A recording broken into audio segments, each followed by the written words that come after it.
Hello, and welcome to the 2021 Missouri Rice Virtual Field Day. I'm Jim Heiser, Weed Science Project Leader with the University of Missouri Fisher Delta Research Center. My talk for today will focus on new rice herbicides in development, review rice herbicide tolerant technology, and impart results from a Missouri Rice Research and Merchandising Council study performed in. Some exciting developments may be coming from FMC in the coming years, as the company has 5 new herbicides in various stages of development. If development is successful and regulatory approvals granted, we will hopefully see these all come to market before 2035. Based on what I could find, 4 of these have potential for use in rice, 3 available for North American crops, and 2 for North American rice production. The second herbicide in the pipeline, and the first to potentially be available in the U.S., is a completely new mode of action, not just in rice, but a completely new category, and will mainly target grasses, but may have some activity on other weeds as well. The active ingredient is tetflupyrolimet. The first out of the gate, however, is Isoflex Active, which is in the same structural class as Command, but will not be made available in the U.S. at this time. It is targeted for use in small grains and was launched in Australia earlier this year. This table illustrates the timeline for the anticipated introduction of these new herbicides, target weed spectrum, and what crops they may be labeled for use in. Note that all are indicated as being a new mode of action. This may mean that each is truly a new mode of action. However, it is more likely that these new compounds are a new mode of action for use in one or more crops listed in the table. I have highlighted the products which are anticipated for use in rice and look to be marketed in North America. Other regions where these products may be introduced include Latin American, Asian, European, African, and Middle Eastern markets. Just a refresher on the MaxAce rice cropping solution, which I believe will be available in 2022 for the first time. This tolerance package is from RiceTech, whereas the similar Previsia system is from BASF and Horizon Ag. Both technologies allow for applications of the herbicide active ingredient quizalofop P-ethyl. However, the resistance genes in the seed are different, albeit both non-GMO. Just like with Clearfield and Full Page and the associated imidazolinone herbicides labeled for each of those technologies, you can only legally apply Previsia herbicide to Previsia rice and High-Card herbicide on MaxAce rice. High-Card, produced by Adama, is a different formulation than Previsia. This formulation also includes a safener for added crop safety.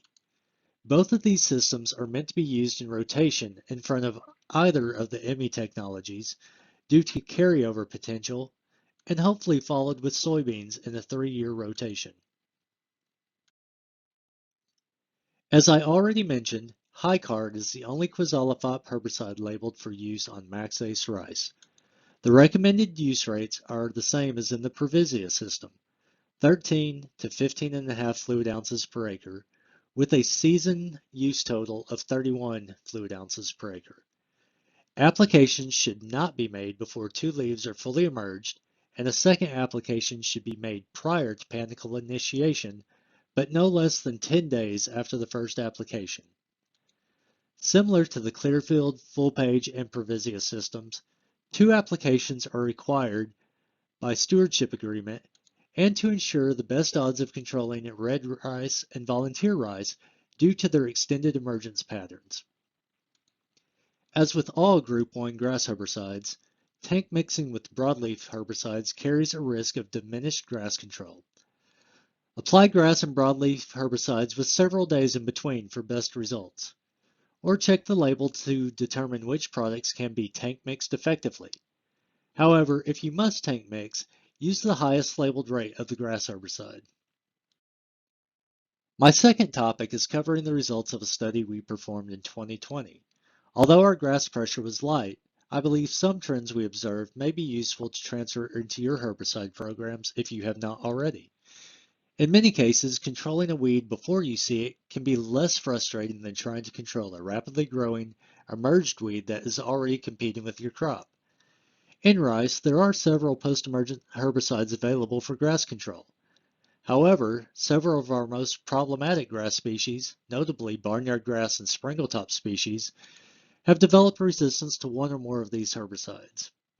In Missouri and neighboring states where rice is commonly produced, biotypes of these grasses have been documented to be resistant or tolerant to post-emergent herbicides propanil, facet, Newpath, as well as ACCase inhibitors, Clincher, and Rystar HT. In this study, we aim to determine which combination of pre- and post-emergence options with a residual component can be applied in an overlapping manner to provide season-long grass control. To eliminate issues with broadleaf and sedge weeds, an application of Grandstand and Permit Plus was applied at the two-leaf rice growth stage. For this study, all plots with the exception of the untreated checks received an application of command just after planting. This was followed by early post-emergent applications and a single or two-way tank mix for all treatments. Treatments 9 through 22 were identical to the treatments 3 through 8, but received a mid-post application of either grasp, regiment, or facet when facet was not applied in the early post application. This table illustrates which treatment numbers correspond to each early post and mid-post herbicide and application timing. Each treatment in a row received the same early post herbicide, while the color coding of the treatment numbers correspond to the mid-post herbicide application. A black dash in the mid-post herbicide column denotes that the black-colored treatment in that row did not have a mid-post application. For example, treatment 3 was Facet L applied early post, with no application occurring at the mid-post timing. Likewise, treatment 13, shown in red, received the same Facet L application at the early post timing, but with a mid-post application of grasp, also shown in red. Again, all treatments had a pre-emergence application of command applied at planting, with the exception of the untreated check. The next three graphs will be set up similarly. The percent grass control is shown on the vertical axis, while each treatment is listed on the horizontal axis. Early post and mid-post timings have been abbreviated as EP and MP in the treatment name. Same letters above the graph indicate no statistical differences in control. Compact colored boxes indicate low variability in the 4 replications of treatments, while elongated boxes indicate high variability in the replications. These observations were made on June 10th, or 6 days prior to the early post applications. This shows fairly uniform control of Amazon springletop and barnyard grass. At this evaluation, only the pre-emergence application of command had been applied to all plots with the exception of the untreated check. Note the scale on the left begins at 80% control. Low densities of grasses in the trial area were a limitation of this study. This graph shows grass control by treatment differences at the time of mid-post applications on July 1st. We can clearly see disparities in the amount of grass control provided by different early post treatments, as well as some variability by replication indicated by elongated boxes in the graph. At this point, weed control has been provided by the pre- and early post applications. No grasp or regiment has been applied. Therefore, there should be 3 or 4 iterations of the same treatments as shown in the table on slide 4, with some similar ratings. For the most part, there were few and minor differences observed when comparing the same base treatments, while differences in control obtained from different base treatments was in some cases reduced or enhanced compared to the untreated check and the pre-only treatment. Please note that on this graph, the scale has been slightly changed to a minimum of 75% control. 4 weeks after the mid-post applications and flood establishment, we see nearly all treatments having grass control statistically similar to the best treatments. Only the untreated check, pre-only, Prowl early post, and Bolero early post with no mid-post application controlled grasses significantly less than the treatments which provided the best control. These were Bolero early post, followed by Regiment mid-post, and Bolero plus Facet L early post, followed by Regiment mid-post. There was quite a bit of variability in the observations in Treatment 5. 3 of the 4 applications had control ratings of greater than 95%. One plot rated 80% control. This may be due to unusually high grass pressure in this one plot, or more likely indicates an application error, such as not being sprayed or a nozzle malfunction.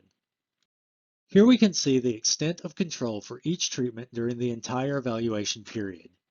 The dark blue bars represent control on June 10th, red on June 16th, light blue on July 1st, purple on July 15th, and green on July 28th.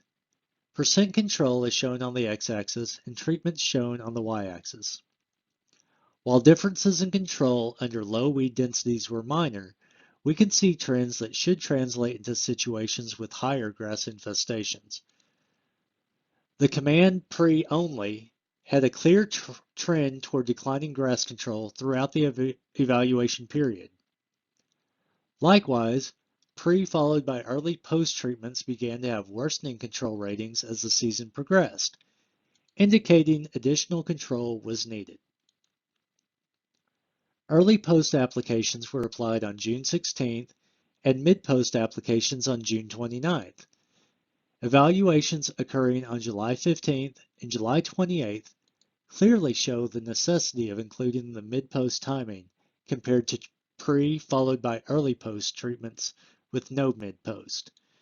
Many of the treatments that included an additional application at the mid-post timing either maintained good to excellent control of grasses or increased control through the end of the evaluations.